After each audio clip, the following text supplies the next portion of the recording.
श्री राम कथा में आज श्री राम वनवास व केवट संवाद कथा सुन श्रद्धालु हुए भाव विभोर। मौदहा हमीरपुर जिले के कस्बा स्थित प्राचीन हनुमान मंदिर गुराही बाजार में रविवार से शुरू हुई श्री राम कथा के 7वें दिन कथा वाचिक गौरोगी देवी द्वारा कथा का रसपान कराया गया है, जिसमें आज केवट संवाद पर विस्तार से चर्चा की गई।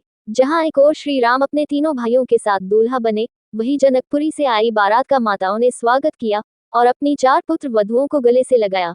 श्री राम के 14 वर्ष वनवास जाते समय गंगा तट पर केवट व श्री राम संवाद ने श्री राम कथा में बैठे श्रद्धालुओं को भाव विभोर कर दिया। कथा वाचिका गौरोगी देवी ने कथा के बीच बीच में भजनों के माध्यम से श्रद्धालुओं को ईश्वर से जोड़ने का काम किया है। तो देखिए, यहाँ भी अगर ऐसी किसी की प्रॉब्लम हो, कोई समस्या हो कि पति का नाम पड़ रहा हो, तो भगवान का नाम लेने में कोई समस्या नहीं है, कोई दोष नहीं लगता है, नाम लिया जा सकता है, अन्यथा कहीं न ले। कहते नियमित भगवान का नाम संकीर्तन कर सकते हैं, या पति अगर आपसे बहुत दूर हो, कहीं आवश्यकता है तो ले सकते हैं। और जो सामने से दिखाई पड़ रहे हैं वो हमारे पति देव। माताओं को परिचय बता करके सभी वहां से फिर आगे बढ़े। भगवान पहुंचे हैं वाल्मीकि जी के आश्रम में। वहां जाने के बाद वाल्मीकि जी ने भगवान के रहने के 14 स्थान बताए। भगवान राम ने कहा मैंने गुप्त रूप से अवतार लिया है, सबकी दृष्टि में मैं कहाँ रहूं। तो वाल्मीकि जी ने भगवान को रहने के लिए चित्रकूट धाम में जाने को कहा। भगवान राम चित्रकूट धाम पहुंचे हैं। वहां जाकर के भगवान के आश्रम का निर्माण हुआ। भगवान वहीं वास करने लगे। और आज की इस कथा को हम यहीं विश्राम देंगे। कल की कथा बड़ी दिव्य है। कल की कथा में हम लोग भरत जी का चरित्र श्रवण करेंगे। तो कल आप सभी समय से पधारे कथा में, और अगर साउंड ने साथ दिया तो भरत जी का चरित्र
हे